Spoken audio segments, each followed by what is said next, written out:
is a crime. Saudi Crown Prince is here in the U.S. and he's inside the White House right now meeting with President Trump. He's here to secure and procure more U.S. weapons to be used against Yemen and to falsely market himself as a reformer while being responsible for creating the worst humanitarian disaster on earth. Hands off Yemen! Hands off Yemen! USA! USA! USA! Dr. Hassan Barari, Professor of International Studies at the University of Jordan, joins me. Very good evening to you, Doctor.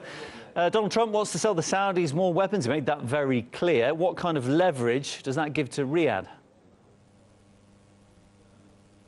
Well, as you know, the American president is proud of getting the money out of the Saudis. He paid a visit to the Saudis last year, and he got a lot of jobs and monies to the American economy, and he's proud of that. So, and because of that, the administration is siding with the Saudis in their war in Yemen, and also turning a blind eye on the humanitarian crisis caused by the very American weapons being used by the Saudi forces. There's a debate coming up in Congress a little later today on the US-Saudi deal on civilian nuclear energy cooperation. What kind of points, what kind of result do you think we'll see from that debate?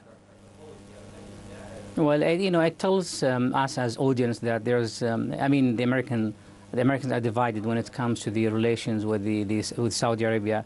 On the one hand, the American administration is more interested in getting the money and underscoring the strategic relationship with the Saudis.